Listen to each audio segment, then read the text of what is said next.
सुधा, कहाँ से आया है? मैं पूछती हूँ कहाँ से आया है? भाभी वो अजय ने। अच्छा, तो अब नौबत तोहफों के लेन देन तक पहुँची है? नहीं भाभी। कब से चल रहा है ये चक्कर?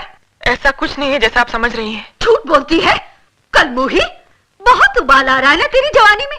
तो भूल जाके तू क्या है और तोड़ दे धर्म और समाज के कानून। बेहया निर्लज कहीं की, शर्म नहीं आई तुझे? जा अभी के अभी तोहफा उसके मुंह पे मार के आ।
मैं आपका तोहफा लौटाने आई हूँ। क्यों? क्या इतना हक है कि इस इनकार की वजह पूछ सकता हूँ?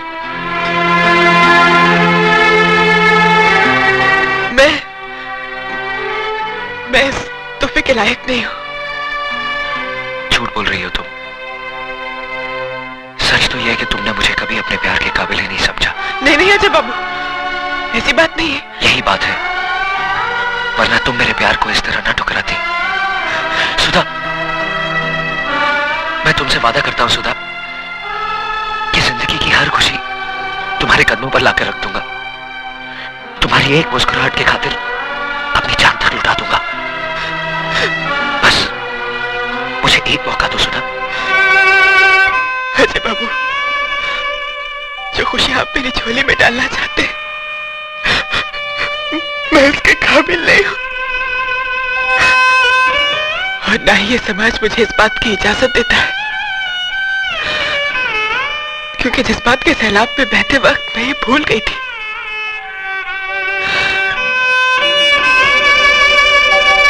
कि मैं एक विधवा हूं।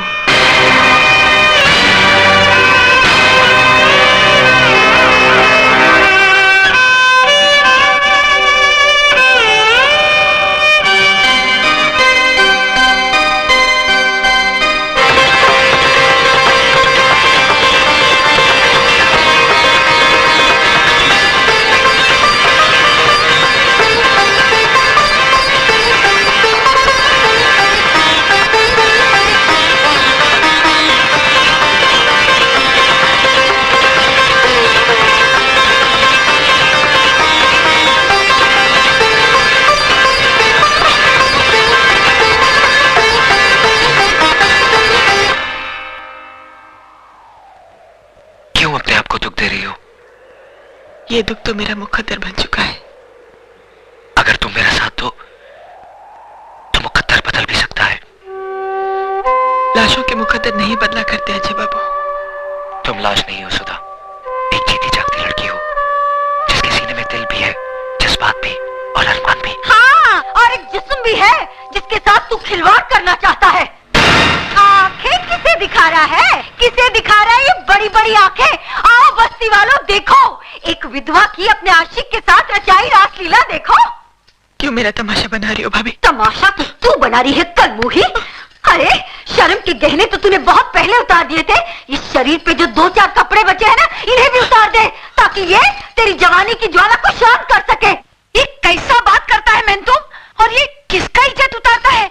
ये तुम्हारा ननंद है, बेटी का माफी। अरे बेटी होती ना तो कब का गला घोट देती जन्म जली का। गॉड का वास्ते चुप हो जाओ तुम। अरे क्यों चुप हो जाऊं? मैं तो छाती ठोक कर कहूंगी ये सब तुम्हारा किया धरा है मिसेस डेविड। और रखो इस गुंडे मवाली को अपने घर में जो दूसरों की बहू बेटियों को बदकार बनाए।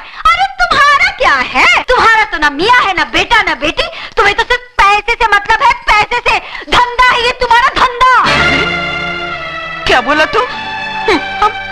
हम एक पेइंग गेस्ट क्या रख लिया? तुम उसको हमारा धंधा बोलता है? हाँ, और नहीं तो क्या? अच्छा, तो थैंक्स बोलो, बोलो थैंक्स हमारा इस धंधा को। हाँ। थैंक्स बोलो हमारा इस पेइंग गेस्ट को, जिसने तुम्हारा छोकरी का इज्जत बचाया, वरना आज के दौर में मुंह दिखाने का लायक नहीं होता था। उस भेड़िए के मुंह से बचाया हमारा पेइंग गेस्ट ने। हाँ, भेड़िए के मुंह से बचाया और अब खुद मुंह मार रहा है इस पे। हे भगवान, ये सब सुनने से पहले मैं मर क्यों नहीं गई?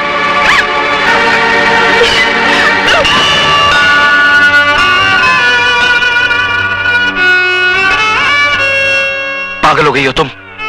आत्महत्या करना बुज़दिली है और मैं दुनिया वालों को तुम्हें कायर कहने का मौका नहीं दूंगा।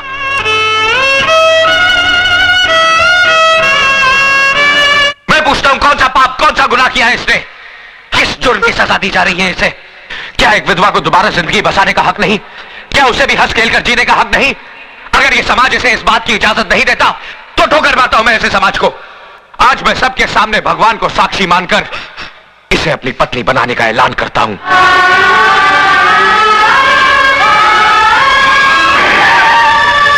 एसीपी साहब, देखिए यहाँ पर क्या हो रहा है। जल्दी आइए और हमारी इज्जत को लुटने से बचाइए। एसीपी साहब देखिए, वो कमीना क्या गजब ला रहा है। एक विधवा की मांग में सिंदूर भर रहा है।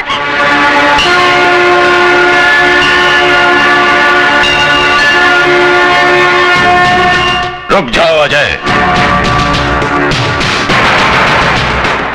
मैं कहता हूं रुक जाओ। तुम जबरदस्ती इस विधवा की मांग में सिंदूर नहीं भर सकते। एसीपी साहब, या तो ये सिंदूर सुधा की मांग भरेगा या फिर मेरा हाथ कटकर जमीन पर गिरेगा। देखो अजय, मुझे मजबूर मत करो, फेंक दो इस सिंदूर को। आप अपने फर्ज से मजबूर हैं और मैं अपने वचन से।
शाबाश बेटे,